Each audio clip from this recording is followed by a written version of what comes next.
Bueno, bienvenidos, bienvenidas oficialmente ahora que ya estamos todos, estamos la mayoría. Hoy tenemos el módulo 5 de enfoque étnico y la gestión de riesgo de desastres.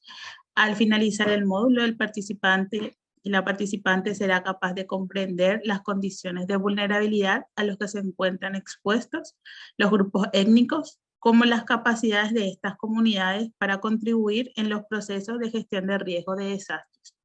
El enfoque étnico contribuye a mejorar los procesos para la inclusión de la cosmovisión y la cosmogonía de las comunidades étnicas en los diferentes procesos de gestión de riesgo. Hoy nos acompaña Juanita Jaramillo, comunicadora social y periodista con maestría en educación y desarrollo humano, consultora en GIR, sistematización de experiencias, participación y políticas públicas de gestión del riesgo.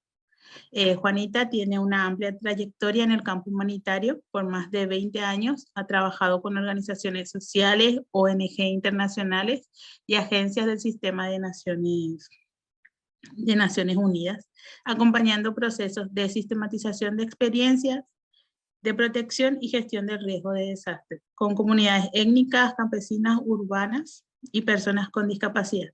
Ha acompañado la construcción de políticas públicas de gestión inclusiva del riesgo de desastres en Colombia, desde entidades de gobierno y organizaciones no gubernamentales. Muchas gracias, Juanita, por acompañarnos hoy en esta sesión. Empiezo a compartir la presentación. Vale, Angelina, muchas gracias. Un saludo para todas, para todos.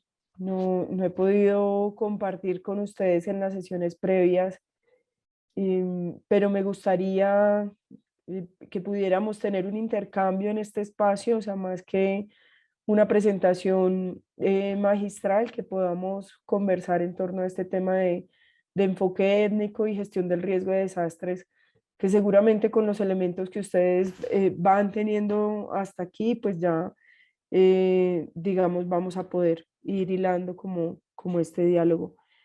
La idea de este encuentro sincrónico es entonces revisar un poco parte de los conceptos y algunas experiencias en términos de enfoque étnico y gestión del riesgo para aproximarnos desde el rol que van a tener ustedes como formadores en cómo, por un lado, transmitir lo que es el enfoque étnico, cómo abordar la gestión del riesgo con comunidades y con autoridades étnicas, pero también cómo, digamos, en esta sombrilla grande que hemos nombrado inclusión, empezamos a incorporar también esta mirada de lo étnico que puede llegar a ser un mundo fascinante y que nos enseñe también bastante respecto a la gestión del riesgo. El ejercicio de este espacio, de este diálogo, es, por un lado, reconocer conceptos esenciales. ¿A qué hacemos referencia cuando hablamos de enfoque étnico? ¿A qué nos referimos cuando mencionamos etnia, o cuando mencionamos grupos étnicos o pueblos, o mencionamos comunidades indígenas o afroamericanas, afrocolombianas, afrodescendientes? En cada país tienen, digamos, como su propia denominación que hace parte también de un proceso histórico. ¿Cuáles son esas dimensiones entonces de la identidad? ¿Cómo se ha construido lo étnico? ¿Cómo cada uno de estos grupos ha ido construyendo y qué elementos determinan esa identidad étnica? Y las pautas para trabajar el enfoque étnico en la gestión del riesgo. Como les decía, tanto cómo incorporamos el enfoque étnico en los procesos de formación inclusiva de gestión del riesgo o de gestión inclusiva del riesgo de desastres, cómo trabajamos procesos de formación de gestión del riesgo con comunidades étnicas y cómo interrelacionamos el enfoque étnico con los otros enfoques que ustedes han venido ya trabajando hasta aquí. Todo lo que tiene que ver con discapacidad, lo que tiene que ver con ciclo vital y con género. Serían, digamos, como esas grandes categorías. Para comenzar nuestra conversación, quisiera pedirles dos favores. Uno, alguien tiene como el micrófono abierto para que podamos escucharnos, pero también quisiera hacerles una pregunta de entrada que tiene que ver con el acercamiento que ustedes han tenido a lo étnico.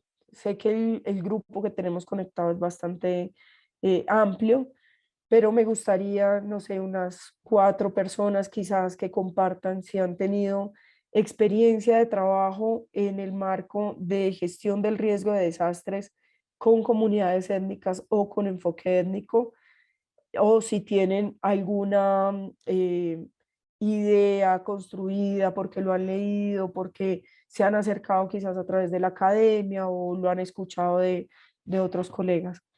Entonces es muy importante que podamos como poner este piso para saber también cuáles son los saberes que vamos a sumar aquí entre todos para conversar acerca de lo étnico.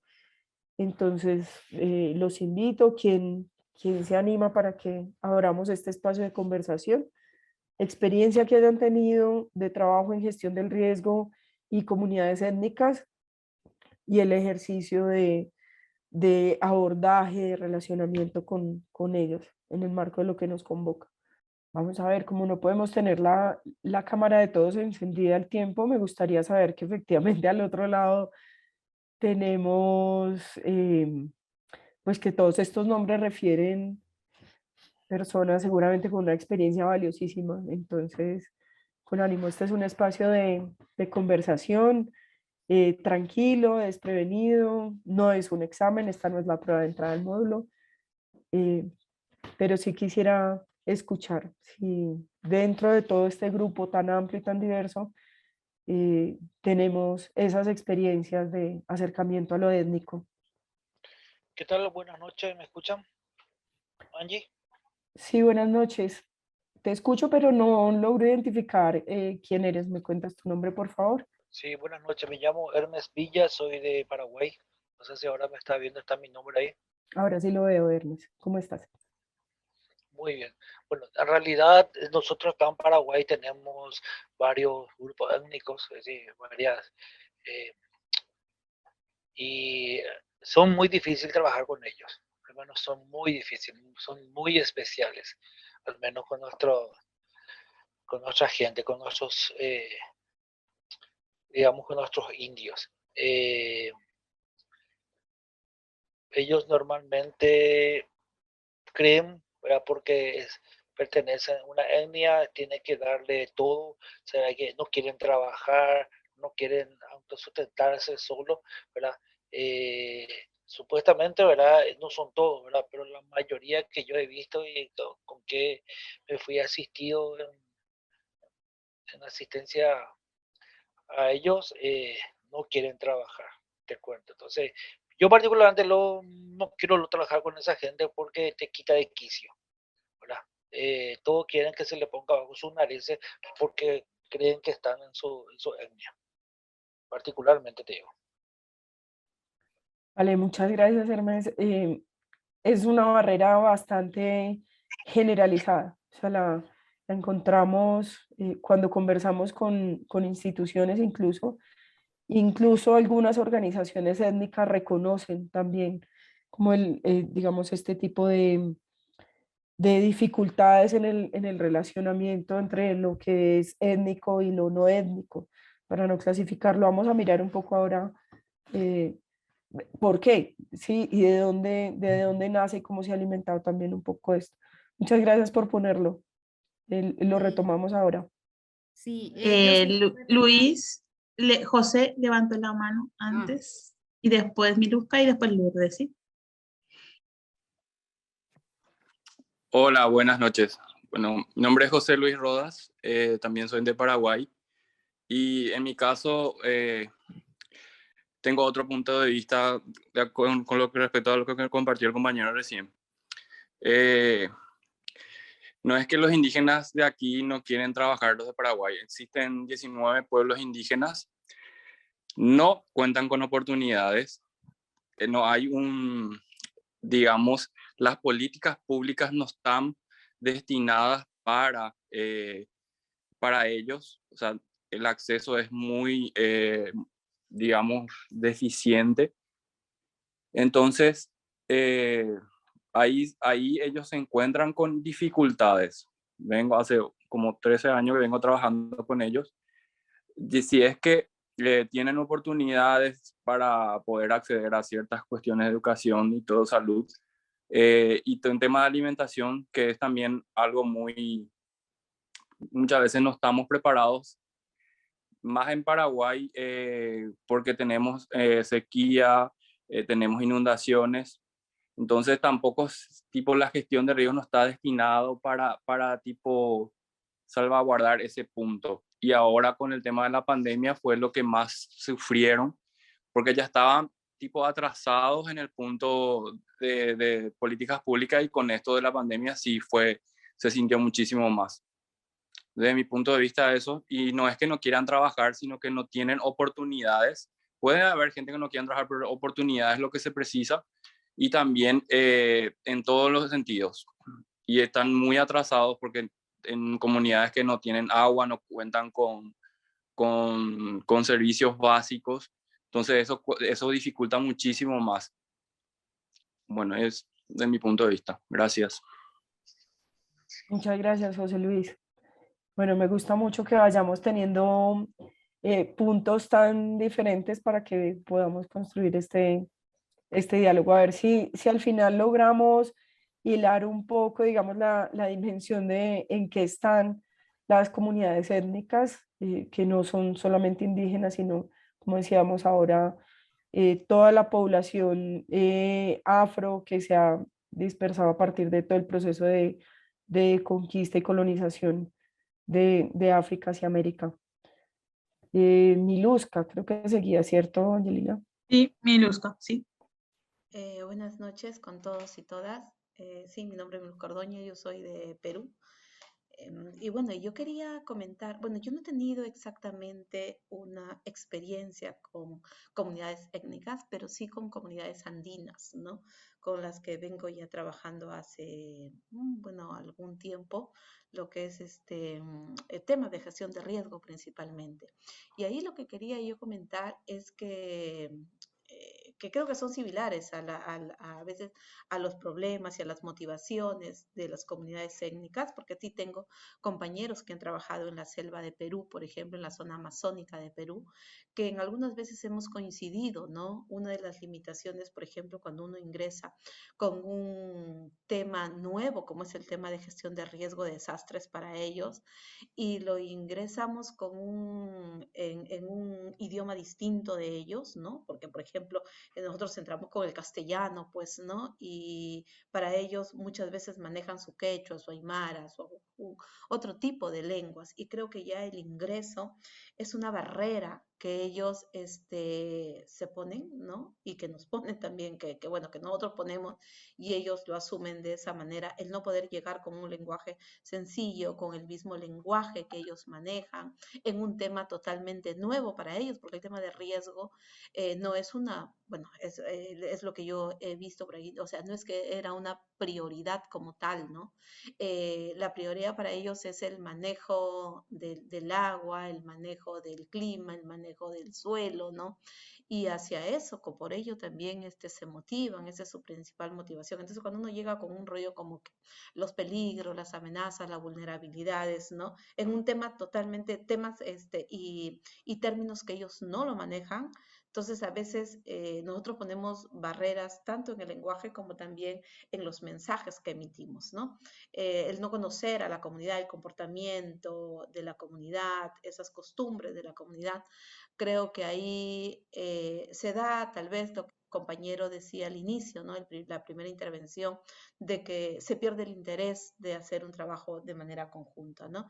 Y lo otro es la falta de oportunidades, ¿no? Una falta de oportunidades que lo que genera es que las comunidades andinas, las comunidades indígenas, sobrevivan el día a día, ¿no? Tengan que estar pasando de una necesidad a otra necesidad, supliendo esas necesidades de manera muy precaria a veces, y entonces llegar con un rollo totalmente nuevo, creo que eso también hace a veces que se vaya perdiendo el interés en el tema de gestión de riesgo como tal, ¿no? Entonces, eso quería comentar. Gracias. Muchas gracias, Miluska. Yo estoy tomando aquí atenta nota. Yo la verdad no sé qué tanto les voy a poder compartir de nuevo, porque casi que vamos chequeando lo que está muy bien descrito en la literatura, en el módulo en términos de barreras, de oportunidades y también de capacidades de las comunidades étnicas. Muchas gracias. No sé quién sigue. Sí, tenemos todavía una lista de gente que está interesada. María Lourdes había levantado la mano también. Sí, La hacía nada Mili. más que reforzar lo que dijo el segundo compañero, que no recuerdo su nombre, ¿verdad? El tema de las condiciones, cómo están las personas indígenas, principalmente de Paraguay, ¿verdad? Las barreras, principalmente las actitudinales que tenemos, ¿verdad? La falta de conocimiento. Entonces, aparte de las políticas públicas que existen y que son deficientes, que tienen que ver con presupuesto, también está mucho lo que es la parte de sensibilización, ¿verdad? Siempre quedan invisibilizados y son minoría. Entonces creo que lo que más, viendo el módulo anterior, ¿verdad? Generalmente lo que tenemos con esto son barreras actitudinales, principalmente del grupo mayoritario que puede incluir a la población. Perdón, soy Rosa María, levanté la mano, pero creo que la Ya, bajé pero por yo casualidad. tengo, Rosa, yo tengo la lista, ¿sí? Y estoy llevando muy a detalle. Después viene Nini, Consuelo, María José, que había levantado la mano también, y después está Rosa. Entonces tenemos una lista. Un Bueno, segundito. ¿Soledad? Vale. sí, creo que se me escucha. Sí. Sí. Ah, buenísimo. No, nada más recalcar, yo no tuve la oportunidad de trabajar todavía en actividades relacionadas directamente con lo que es gestión de riesgo, pero sí en otras cuestiones como turismo sostenible y áreas protegidas con comunidades indígenas del Chaco. Y bueno, vimos una predisposición de parte de ellos y un interés también que es bastante notorio y más que nada aplaudible por todas las barreras que tienen dentro de sus comunidades y que incluso así tenían la predisposición para trabajar en todos los aspectos. Incluimos también una parte de gestión de riesgos y fue un tema nuevo, capaz eso también es algo que no tenemos en cuenta nosotros, que es algo totalmente nuevo para ellos y ahí es donde comienzan algunas dificultades. Y nada más eso. Gracias. Gracias, Soledad. Nini.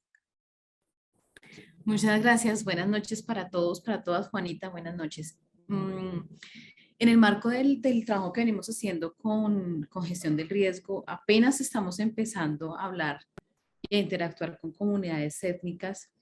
Y yo creo que lo primordial en lo que nos hemos dado cuenta es que regularmente nosotros, los que trabajamos, los que no pertenecemos a las comunidades étnicas y trabajamos con ellas, partimos del hecho de que ellos no saben qué es gestión del riesgo, porque no utilizan nuestro mismo lenguaje para referirse a ciertas cosas. Y con lo que yo me he encontrado, o nos hemos encontrado en la Unidad Nacional para la Gestión del Riesgo, es que el saber que ellos tienen del territorio y el conocimiento que ellos tienen de sus entornos, también es gestión del riesgo y es un conocimiento valiosísimo, es un conocimiento que aporta, es un conocimiento que nos riñe con lo que nosotros hemos establecido desde la ley, desde la política pública, ¿no?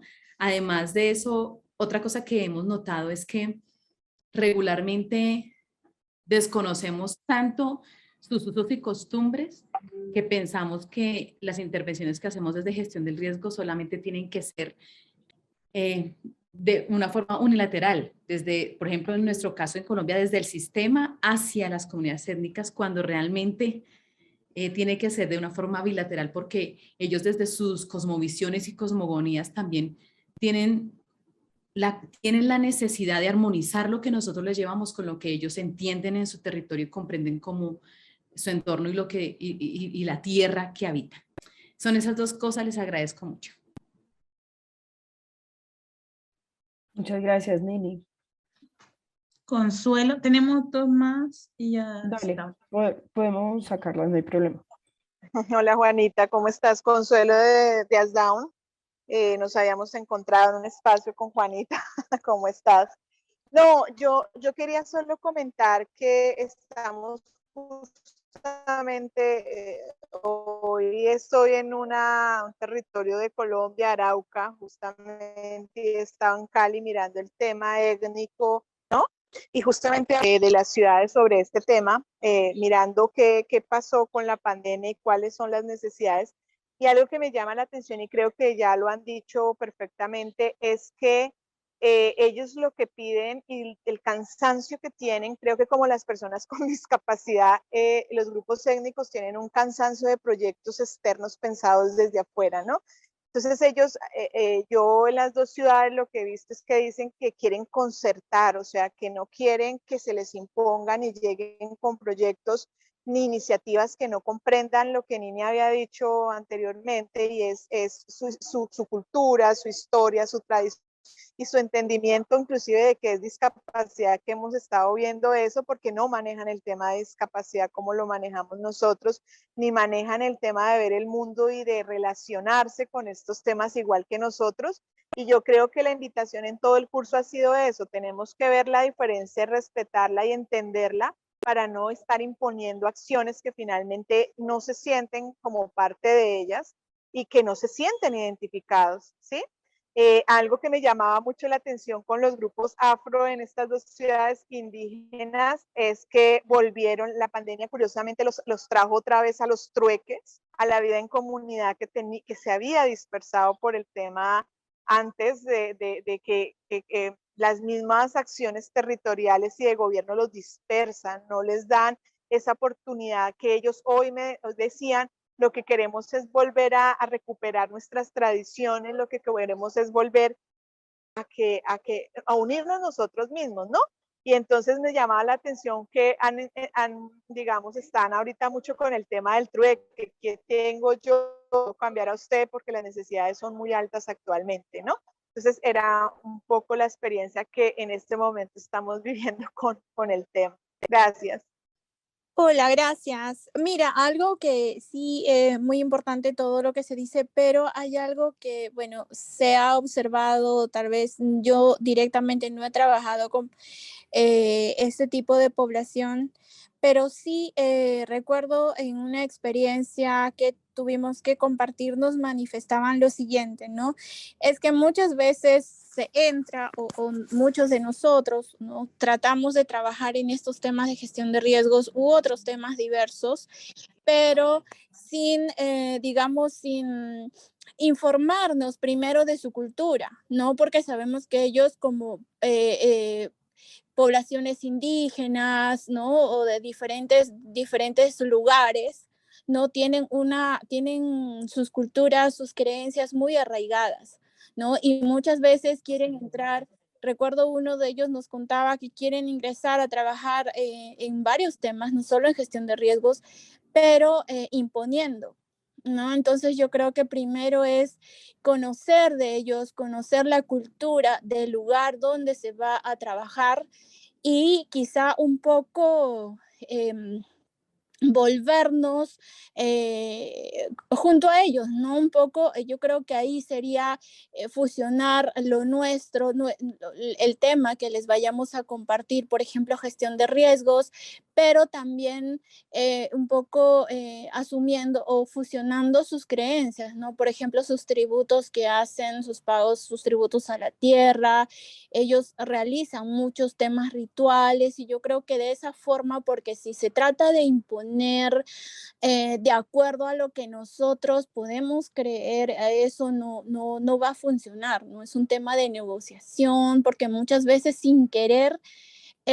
bueno, yo trabajo muy de cerca con personas que manejan el tema de conflicto social, entonces como que por allí nos decían, ¿no? A veces sin querer se puede originar un conflicto, ¿no? Entonces, y esa pues es una barrera actitudinal, ¿no? Porque muchas veces queremos imponer actitudes, queremos imponer lo nuestro, pero sin respetar lo de ellos, ¿no? Sabiendo pues que sus creencias son muy arraigadas. Gracias. Buenas noches, gracias. No, solamente compartir con lo que decían los compañeros, en especial de Paraguay, que acá nosotros le decimos pueblos originarios, son invisibilizados, ¿verdad? Y más en cuestiones en gestión de riesgo. Desde mi experiencia, trabajamos en los refugios donde se encuentran niños que son de pueblos originarios, realizamos apoyos psicosociales, actividades lúdicas, recreativas, y hubo una muy buena recepción de parte de los niños, porque son niños sin distinción a nada, tienen los mismos derechos, las mismas necesidades y por sobre todo, como personas, ser responsables y llegar a cumplir con las obligaciones que nos corresponden, ¿verdad? Y seguir trabajando para mejorar las políticas públicas en cuestiones de atención a niñez y adolescencia con esos grupos que son muy vulnerados. Más que eso, gracias. Gracias, Lisa, Lisa. muchas gracias. Bueno, no, pues gratamente sorprendida. Qué chévere que por lo menos tenemos, digamos, referencias y tenemos diferentes disposiciones también respecto a lo étnico. Yo espero que podamos complementarlo un poco a partir de esta sesión. Angelina, la siguiente, por favor. Quiero que miremos estos conceptos. Estos están dentro del módulo. Creo que ustedes, espero que la mayoría ya han alcanzado a revisar un poco el módulo antes de encontrarnos acá. Y estos conceptos son supremamente básicos, pero en la vida cotidiana, cuando nosotros hablamos en el común de cualquier cosa, con el vecino, con la familia, los utilizamos de cualquier manera. Entonces, empezar a darles como ese nivel técnico y empezar a identificar en el lenguaje cómo la manera de referirnos a otros también construye un lugar en términos de participación, en términos de reconocimiento, también permite, digamos, ponernos nosotros en un lugar específico con respecto al relacionamiento con ese otro que es diferente necesariamente a mí. Entonces, lo primero es poder desligar estos dos primeros conceptos de raza y etnia. Es clave porque tienen que ver con la historia en últimas de cómo se ha configurado. Y esto, así lo hablemos solamente en el contexto americano, pues realmente estamos hablando de una situación que se presenta o que se ha presentado a lo largo de la historia en todos los continentes. Hablamos de raza como una categoría que yo me atrevería a decir que ya está obsoleta, pero que tuvo muchísima fuerza en el tiempo de la colonia, porque había un principio de entender que a partir de una configuración física, biológica, un origen y una descendencia, había una mayor posibilidad de acceder a derechos, a beneficios, a privilegios, basados únicamente en criterios de corte físico, de corte médico, biológico. Con el tiempo, lo que se ha encontrado afortunadamente es que realmente entre los seres humanos no podríamos hablar de diferencias sustanciales que representen niveles de capacidad o que representen funciones distintas en términos, digamos, de si eres negro, si eres mestizo, si eres indígena, si eres del África o eres de Europa, no determina finalmente una diferencia en términos de lo que somos como seres humanos. Pero este criterio, digamos, de raza ha sido utilizado a lo largo de la historia para segregar, para discriminar, para establecer jerarquías en términos de clases sociales, de control político, de control económico en diferentes formas de la sociedad. Para irnos un poquito como a las historias, digamos, de todo este proceso de conquista y colonización en América, hay un momento de la historia en el que se están trayendo todos los esclavos desde el África, que es un ejercicio de trata de personas bastante antiguo, y alguien que es Fray Bartolomé de las Casas se pregunta y dice, no puede ser que se estén tratando hacia las personas. A los indígenas los estamos tratando mal y yo veo que ellos tienen conocimiento y que tienen unas prácticas y tienen otros dioses, pero son tan humanos como yo los veo como iguales. Entonces escribe una carta preguntando si los indígenas tienen alma. La pregunta para decir si los indígenas podían o no ser esclavos, lo que había que resolver de fondo era si los indígenas tenían alma. Pasa mucho tiempo, pasan muchas discusiones, que es parte como del absurdo de nuestra historia, de son o no son como animales o son personas, son humanos como nosotros, ¿tienen alma o no tienen alma? Entonces dicen, sí, efectivamente los indígenas tienen alma, pero son inferiores. Entonces pueden entrar a tener un cierto nivel de derechos, no pueden ser esclavizados igual que las personas que estamos llegando de África, pero tampoco son iguales a nosotros en términos de representación política, de toma de decisiones, no tienen derecho a la tierra, pueden servirnos, pero no los podemos vender. Pero los negros no tienen alma, en esa misma discusión un poco muy basada en la religión. Entonces, digamos que estos criterios que están basados en ese título de raza, ¿sí? De dividir los grupos humanos en función de unas características que son físicas, y esas características físicas, lo que nos dice la ciencia es que están determinadas también por cuestiones climáticas, por el lugar en el que habitan, por una herencia, digamos, de familia, desde dónde han migrado y cómo han migrado, pero no necesariamente en términos de capacidad. Entonces, miren que desde allá viene como esa distinción y físicamente, digamos, se ha hecho mucho más fuerte con la población afro en términos de la raza. Entonces, de decir, es una raza en términos de fuerza superior, puede cargar más, podemos exigirle más, podemos tratarlo más duro, podemos venderlo, podemos explotarlo, pero en términos de su condición humana, de su capacidad de relacionarse, de encontrarnos con ese otro, con todo su universo, con toda la mirada que tiene de mundo, con todas sus prácticas, sus idiomas, sus expresiones culturales, con lo que llegaron a América, todo eso fue absolutamente desconocido. Pero al tiempo de hoy, estamos diciendo 500 años después, prevalecen parte de esas prácticas sustentadas en esa división de raza. ¿En qué está? Miren, en este momento en Colombia, y cae muy bien que la sesión sea hoy, ¿por qué genera, digamos, la incomodidad que genera el que haya una vicepresidenta electa mujer, negra, de base? Y cuando digo de base es de comunidades afrocolombianas arraigadas en un territorio desde la época de la esclavitud, que ha trabajado su familia y digamos, de ella hacia atrás, han trabajado en la minería, han trabajado en la agricultura, entonces se asume bajo este concepto de raza que va quedando por allá en el inconsciente, que no tiene la misma capacidad y que no tiene por qué tener el mismo privilegio y el mismo derecho de acceder a un ejercicio político.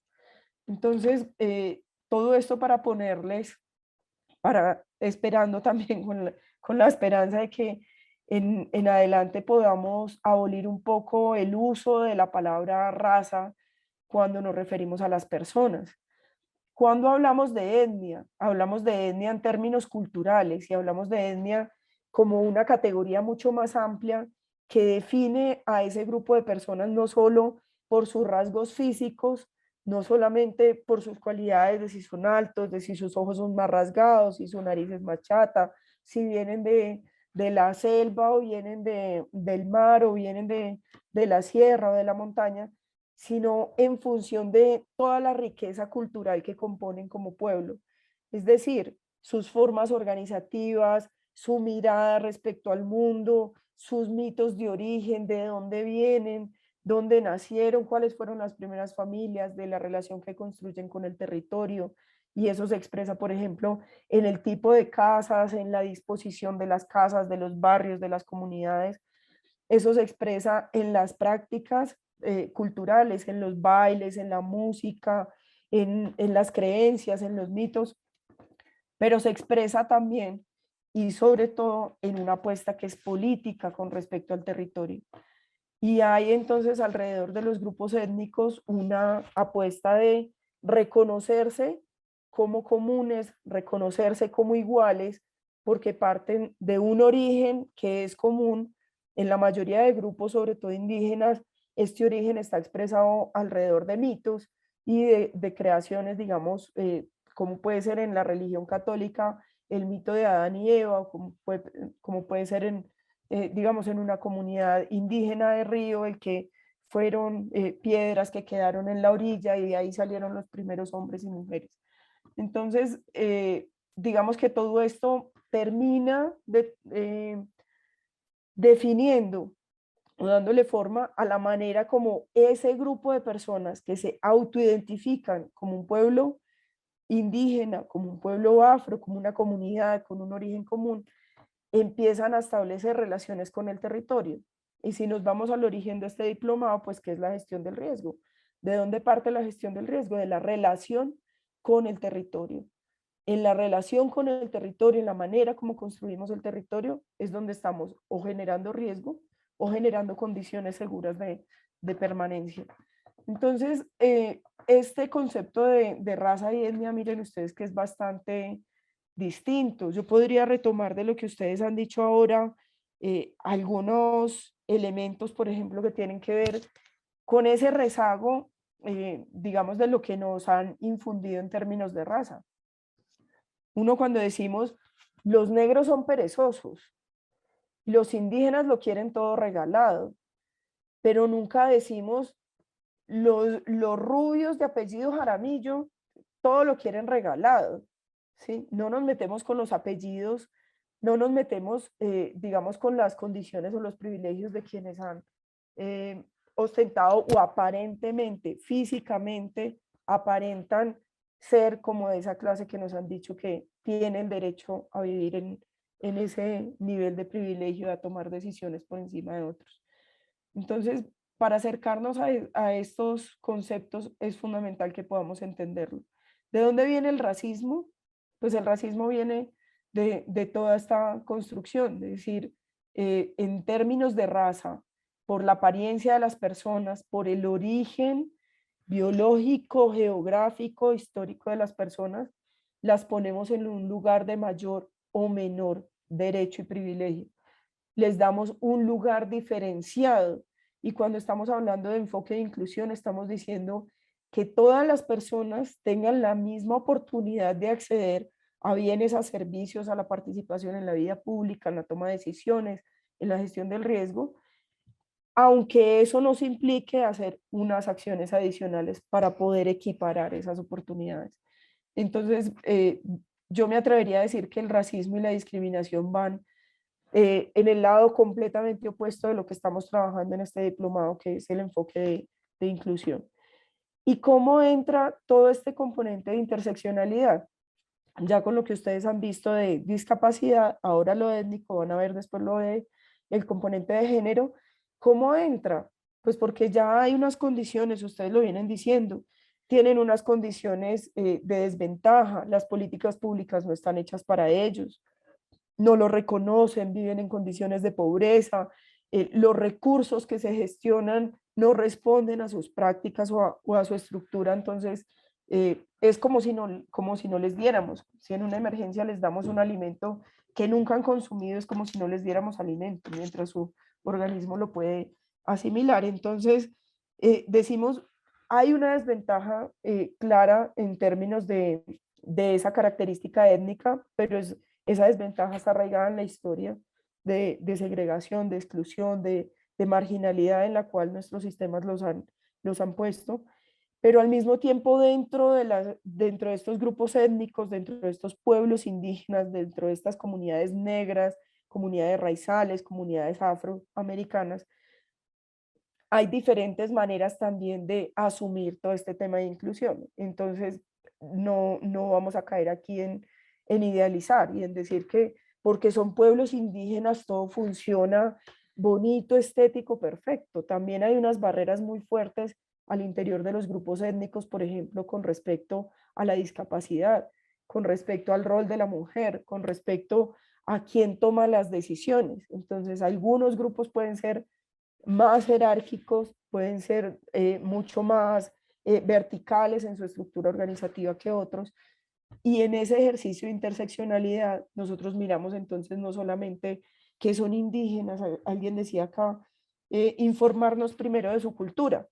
Entonces nos informamos de su cultura, pero también con esta apuesta de inclusión tenemos que poder identificar internamente en su cultura cuáles son esas barreras que permiten que esos distintos grupos poblacionales al interior de un grupo étnico pueden participar de manera efectiva en los procesos de la gestión del riesgo. Entonces, ¿cómo le damos voz y voto a las mujeres sin agredir, sin transgredir las estructuras, digamos, culturales? ¿Cómo logramos que los niños y niñas que nacen con una discapacidad puedan tener un acceso y puedan tener una participación en la vida de la comunidad y puedan también hacer parte, digamos, de todas estas planes y estrategias que se formulan en el marco de la gestión del riesgo? Entonces, con esto yo los invito a que revisen bien el módulo, pero es el punto de partida. Quiero llamar la atención en esto. Cuando hablamos de grupos étnicos, no estamos hablando de razas, no estamos hablando de que los indios son de una raza y los mestizos somos de otra, o los mulatos son de otra, o los afro, negros, raizales, palenqueros. En Colombia tenemos estas tres categorías para las poblaciones cuyo origen, digamos, es de África y que han tenido distintas maneras de organizarse y de recomponerse, digamos, como colectivo. Entonces, no hablamos de raza, hablamos de etnia, como todo el conjunto de todas estas características. Hablamos de grupo étnico porque algo fundamental en lo étnico tiene que ver con el pensamiento colectivo. A diferencia de poblaciones rurales o de poblaciones urbanas, es fundamental cuando se hace un abordaje con comunidades étnicas comprender que las decisiones, que la mirada respecto al territorio, que las prácticas se hacen en colectivo. No se trabaja de manera individual porque hay una mirada, digamos, mucho más cohesionada en términos de lo que son como comunidad y como pueblo. Entonces, la siguiente, Angelina, por favor. Si van teniendo preguntas o comentarios, bienvenidos todos por acá. Tenemos una manito alzada de Arturo. Vale, por favor. Que de pronto no las Juanita, alcanzo a buenas ver. noches. Muchas Hola, gracias. Arturo. Simplemente una acotación. Bolivia es un caso bastante particular. Desde el 2009 se reconoce a un Estado, o pasamos de ser una república a un Estado plurinacional, reconociendo las 36 naciones indígenas en nuestro país, y desde entonces cambiamos desde nuestra constitución política y se reconoce la existencia, la tierra y territorio. Aunque suena muy retórico, después de 13 años de ser un Estado plurinacional, se tiene grandes avances en la temática. Sin embargo, todavía existen muchas barreras actitudinales de personas que se aferran a lo que como proceso de cambios estuvo propiciando en nuestro país a la república, en la que todavía se tiene muy declarado en muchos lugares ese término que es horrible, el racismo y la discriminación, y que no solamente atinge a los pueblos indígenas, sino a Bolivia tuvo episodios bastante peculiares con respecto a la lucha, a la reivindicación de los derechos de los pueblos indígenas, de las personas con discapacidad, entre otros. Simplemente no me quiero alargar, simplemente poner también como acotación que en Bolivia, aparte de etnia, la entendemos como naciones que tienen una tierra y un territorio. Muchas gracias, Arturo. Muy, muy oportuna la intervención que tiene que ver precisamente con esos elementos que definen la identidad, y lo principal tiene que ver con el autorreconocimiento. Es decir, la identidad yo no puedo, bueno, sí puedo ir y hacerme una prueba genética y me van a decir que tengo un porcentaje digamos, de origen indígena, no sé, en Vera en mi caso. Pero no es desde allí, porque volvemos al tema, no es una cuestión biológica, es de autorreconocerse, es de sentirse parte de reconocer ese origen de ese colectivo que se autodenomina de una manera particular. En el caso de Bolivia, igual en el caso de Ecuador, están, digamos, autonombrados como naciones. Hay un proceso político muy fuerte a nivel de todo el continente alrededor de ese concepto. En el caso de Colombia se reivindica la condición de pueblo, en otros casos se reivindica la condición de tribu, ¿cierto? Pero ¿cómo delimitamos eso que somos? Entonces lo delimitamos, el tema de naciones es bien interesante porque ellos dicen, uno, somos pueblos originarios, y cuando decimos originarios estábamos antes de que existieran los países y los estados como los conocemos hoy. Es decir, éramos los primeros habitantes de este territorio, primeros en términos de quienes están ahora y entonces quienes estaban cuando llegaron los nuevos. Pero eso reconoce y ha ganado, digamos, una pelea jurídica también muy importante en términos, por ejemplo, de los pueblos binacionales, de los pueblos de frontera. Entonces, al reconocerse como nación, al reconocerse, en el caso de Colombia, con su denominación de pueblos binacionales, desconocen esa división simbólica de su territorio y dicen, es que mi territorio es este. Para ustedes Colombia y Venezuela, pero para mí sigue siendo el territorio guayú. ¿Sí? Entonces, lo fundamental en esta condición de identidad étnica tiene que ver con el autorreconocimiento. En el caso de Bogotá, en la época de la colonización habitaban los muiscas y los muiscas, digamos, algunos estudiosos, algunos académicos, antropólogos dicen, pues quedaron extintos, se extinguió la lengua, se extinguieron las prácticas, ya digamos que se impuso todo el legado europeo a través de los españoles y quedó muy poco de los muiscas. Y hace algunos años viene un proceso de reivindicación de personas que dicen, yo no me siento bogotano, por ejemplo, yo siento que tengo unas raíces distintas y empiezo a investigar, empiezo a indagar de dónde vengo y empiezo a encontrar que hay otros también y se reivindican cabildos muiscas como forma organizativa y rescatan, por ejemplo, la lengua y rescatan prácticas. Entonces lo que se encuentra, digamos, de restos arqueológicos, dice, son mis ancestros y a partir de eso reconstruyo lo que ha sido mi identidad y lo que ha sido mi historia como muisca. Pero si los viéramos, no es lo que nos venden los libros de colegio, ¿sí? Que nos dicen el indio o el indígena tiene un taparrabos y tiene una pluma, ¿sí?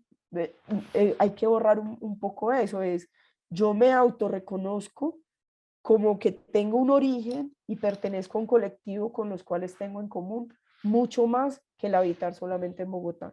Tengo en común una historia, tengo en común un sentir con la tierra, tengo en común unas creencias y una espiritualidad particular. Entonces lo primordial es que la población étnica se autoidentifica, se autorreconoce como étnica. No podemos señalar a dedo y decir es que usted es étnico si no hay un reconocimiento de la persona. Porque como es un tema también de construcción colectiva e histórica, pues tiene que ser que yo efectivamente me siento parte de ese proceso y de ese colectivo. Hay un origen común, ya les decía ahora, tiene que ver o bien con lo mitológico o bien con lo que se logra reconstruir en la historia, por ejemplo, en el caso de las comunidades afroamericanas, que logran a partir de apellidos y a partir de más o menos movimientos de por qué lugar de América llegaron, en qué momento de la historia llegaron, de dónde fueron, no sabría la palabra, suena feo decir capturaron, pero sí digamos de dónde fueron desarraigados. Es decir, venían de Zimbabue, venían de Congo, venían de Uganda, de qué lugar, y empiezan a trabajar a partir de la historia también allí quiénes eran, entonces quiénes son sus antepasados, cuáles son los grupos que están allá, a qué grupo pertenecen. Pero lo cierto es que tienen un origen común. En el caso de los afro es más claro porque ellos dicen nuestro origen común es África. O sea, ese es un origen innegable. Ya específicamente de dónde lo construimos y hace parte de la memoria y de las prácticas con las cuales cada colectivo afro empieza también a tejerse, empieza a relacionarse en lugares de asentamiento muy puntuales. Tiene que ver con la cultura, pero la cultura no es el folclore. O sea, la cultura, vuelvo y digo, no es el indio con la pluma en la cabeza que dibujan los libros de texto de los colegios para los niños más pequeños, ¿sí? La cultura tiene que ver con el lenguaje, tiene que ver con la música, pero la música tiene un sentido también narrativo, tiene que ver con los bailes, con las formas de vestir, con los rituales que ustedes los ponían ahora acá. Y en términos de gestión del riesgo, esta puede ser, digamos, la parte más interesante cuando uno decide trabajar con ellos todo el tema de gestión del riesgo. De, bueno, nosotros lo nombramos gestión del riesgo, pero ellos dentro de todo este paquete de expresiones culturales que tienen de gestión del riesgo. Entonces les cuento una historia. Resulta que las comunidades Huaunán, que es un pueblo indígena en la cuenca del Pacífico colombiano, son una comunidad de río, es decir, todas las comunidades del pueblo Huaunán están asentadas a lo largo del río San Juan, que es un río bastante importante. Como comunidades de río, ellos dicen, nosotros fuimos creados por Ewandam cuando hubo una inundación y Ewandam en una de las playas dejó parte del barro y con ese barro que quedó allí moldeó los primeros hombres. Pero esos hombres con la siguiente inundación se deshicieron. Entonces se dio cuenta que tenía que hacerlos más fuertes y definió a partir de eso que nos iba a avisar cuando el río fuera a crecer o cuando fuera a haber inundación. Entonces son comunidades que tienen un mito de origen en una inundación, que toda su vida y su vida histórica y su memoria colectiva hace parte de la dinámica de un río que crece por lo menos 2 veces al año bastante fuerte, y que en este momento dicen, nosotros no nos preocupamos por la inundación porque Wandam nos avisa, y nos avisa es que puede haber un crecimiento sutil, que puede haber un río de hormigas que llega en un momento y sube a una parte de las casas, y hasta donde suben las hormigas efectivamente es el nivel máximo que va a alcanzar el río. Entonces hay digamos que toda una combinación en términos de bioindicadores, de observación del entorno, de conocimiento también de la dinámica del río, de preparación frente a inundaciones, pero todo eso está arraigado en unos elementos que son culturales. Si nosotros entramos solamente a decir, es que usted tiene que reasentarse porque el río va a crecer y se va a seguir metiendo a su comunidad y su comunidad va a seguir sufriendo, es una comunidad que por nada del mundo se va a ubicar en un lugar que no sea junto al río. Entonces, ¿qué pasa, por ejemplo, en esta comunidad? Que escarbando un poco en su memoria y hablando con los mayores y diciendo por qué si son una comunidad de río, año tras año, y en los últimos años sobre todo, cada vez sufren más con las inundaciones. Y ellos decían, mire, sufrimos las inundaciones por 2 razones. Porque por temas de conflicto armado nosotros ya no podemos hacer las casas con la altura que las hacíamos. Ellos tenían una medida, decían, uno se tiene que parar debajo de la casa, levantar la mano y con la mano tocar el piso. Y esa es la altura con la cual estoy seguro si el río crece. La casa tiene que estar apuntalada, tiene que tener debajo del piso unos troncos grandes de balso, que es una madera muy porosa que flota, y tiene que estar amarrada bajo la casa todo el tiempo una canoa, pero además tienen que tener una casa más pequeña con unos cultivos y demás más adentro para esos 2 o 3 meses que el río está, digamos, en su tiempo como de crecida o de inundación. Pero esas casas tuvieron que empezar a hacerlas más bajitas, porque en esa altura se ubicaban los actores armados y tuvieron que abandonar sus casas en la parte de adentro, lejos del río, porque los cultivos se convertían también en abastecimiento de actores del conflicto, porque ya no era seguro transitar, digamos, para estar pendiente, porque había minas. Entonces hay una serie de elementos que los hacen vulnerables ahora al tema de inundaciones, que uno no podría decir solamente que tienen que ver con la cultura, pero quizás en la cultura podemos encontrar la pista de cómo reducir esa vulnerabilidad, porque en su memoria, en sus relatos, ellos tienen la clave de cómo convivir con el río, con esa dinámica del río, porque el río es el que les da en últimas la vida. En el caso, por ejemplo, bueno, y para hablar de esta última, que es la territorialidad, que tiene que ver finalmente con la manera como yo llego a un lugar, me empiezo a relacionar con ese lugar y construyo relaciones con lo que hay allí. Y lo que hay allí es el río, o es la montaña, o es el volcán, o es una zona sísmica, o es la selva, ¿cierto? Y empiezo a partir de ese entorno a tejer, digamos, ese territorio y a darle sentido.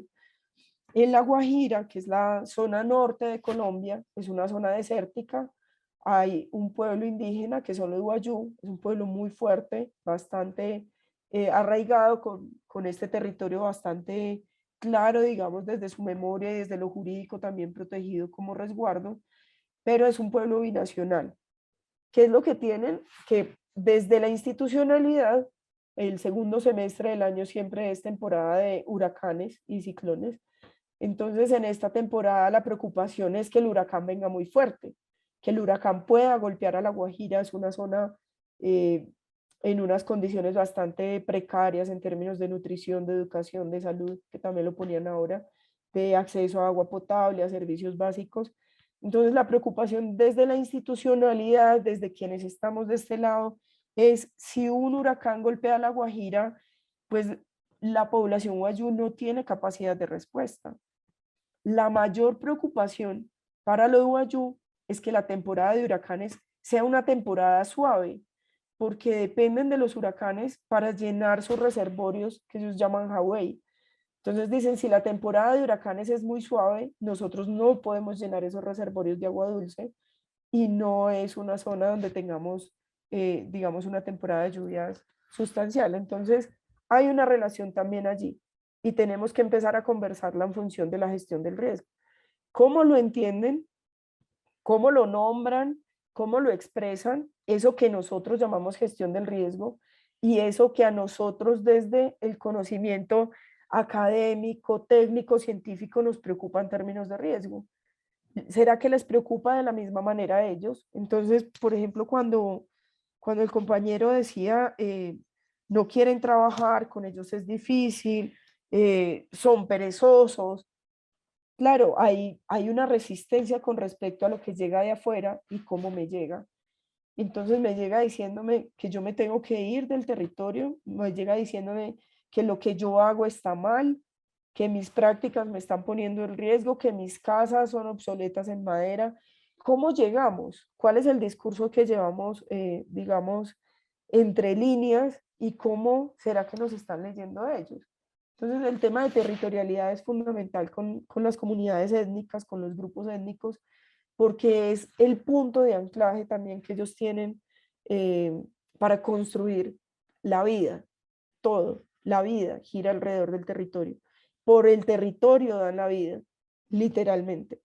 Entonces, poder comprender esa relación con la tierra y con el territorio implica poder entrar a conversar cómo ese territorio está constituido, cómo lo han ordenado, cómo lo han habitado, cómo lo han definido y sobre todo cómo lo proyectan. Entonces, ¿cuál es el concepto, entre comillas, de desarrollo que tienen esas comunidades étnicas bajo el cual nosotros vamos a acompañar o vamos a promover o vamos a comparar y a poner en diálogo una mirada bajo la sombrilla de gestión inclusiva del riesgo de desastres? ¿Sí? No desde lo que nosotros consideramos que es desarrollo, muy basado, digamos, desde lo económico, desde el acceso a infraestructura, a ciertos servicios, sino cómo ellos conciben ese espacio en el cual habitan y han habitado históricamente. Es una barrera que creo que va más allá de lo actitudinal, tiene que ver con la dificultad para comprender, por ejemplo, que habiten en territorios con estas características, como les digo, La Guajira, desértico, sin agua, y que ellos hagan rituales para pedir que la temporada de los huracanes sea fuerte, cuando toda la institucionalidad y el sistema de gestión del riesgo está en función de que sea el menor impacto posible en caso de huracanes. Para ellos el impacto es que no haya huracán, es que el huracán pase demasiado lejos o que el huracán no sea lo suficientemente fuerte porque no va a traer la lluvia, que es el agua dulce que necesita. Entonces allí hay un diálogo que es mucho más complejo. Unas manos levantadas, Fanny, por favor, Ofelia y Oscar. Fanny, te escuchamos. Hola, ¿cómo están? Buenas noches. Sí, justo quería comentar en el marco de lo que se estaba diciendo de las etnias. Nosotros en Ecuador, en algún momento cuando teníamos aún la CETEDIS, estábamos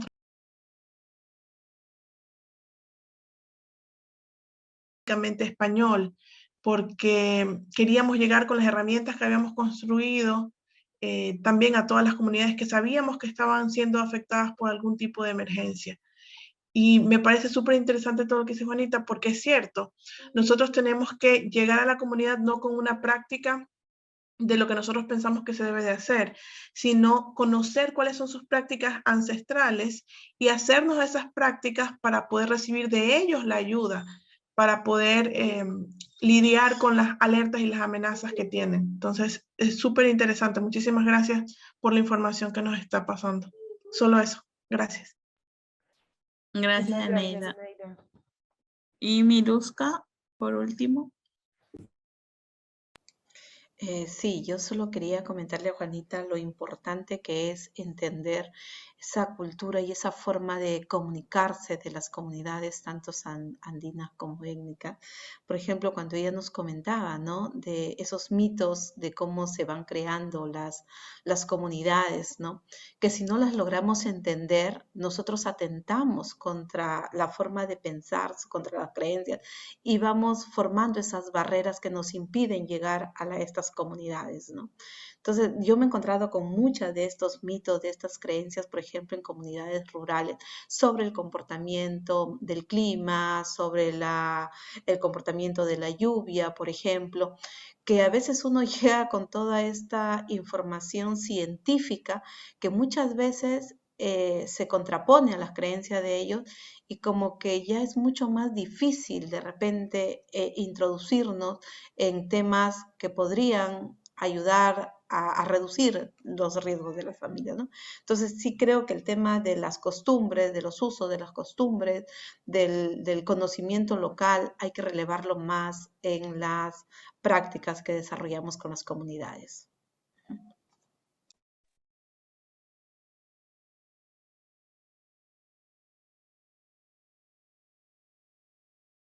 No, ya están todas atendidas. Vale, pues voy a empezar retomando un poco lo que dice Miluska y, bueno, y Eneida, creo que fue Eneida. Y tiene que ver con lo del el derecho a la consulta y el derecho a la consulta en relación también con ese ejercicio, digamos, de diálogo entre el conocimiento técnico científico y el conocimiento que podríamos llamar ancestral o los mitos, las creencias y los saberes que por supuesto tienen los grupos étnicos, las comunidades, los pueblos. ¿De dónde viene el tema de la consulta previa? Viene de un proceso de reivindicación de derechos muy amplio, tan amplio como el proceso en el que vienen las personas con discapacidad también, ¿sí? Y que está ampliamente reconocido en instrumentos internacionales, en cada uno de nuestros países ya, digamos, adoptado, ratificado, convertido en norma. Y tiene que ver con ese reconocimiento de que habitan un territorio con unas condiciones distintas a como lo habita el grueso de la sociedad en ese país, digámoslo así, ¿sí? Para ponerle unas fronteras políticas a esto.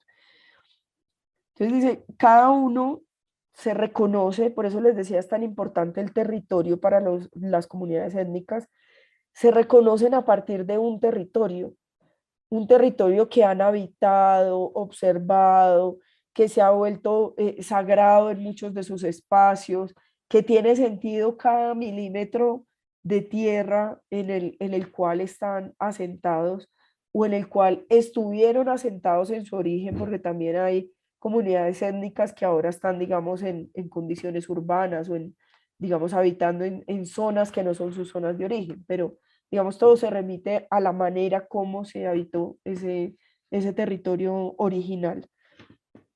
Y esa manera de habitar tiene que ver con una manera de definirse, una manera de tomar las decisiones, una manera de destinar también el uso del suelo. En Colombia tenemos instrumentos, por ejemplo, de ordenamiento territorial y cada municipio tiene que tener su plan de ordenamiento territorial. Pero ¿qué pasa cuando hay un municipio que tiene un territorio, pongámosle 100 kilómetros, solo por poner aquí cualquier cosa, Este municipio tiene 100 kilómetros, pero de esos 100 kilómetros, 20 están habitados por una comunidad indígena. Y esos 20 pueden estar o no reconocidos, digamos, ese territorio, pero están habitando allí.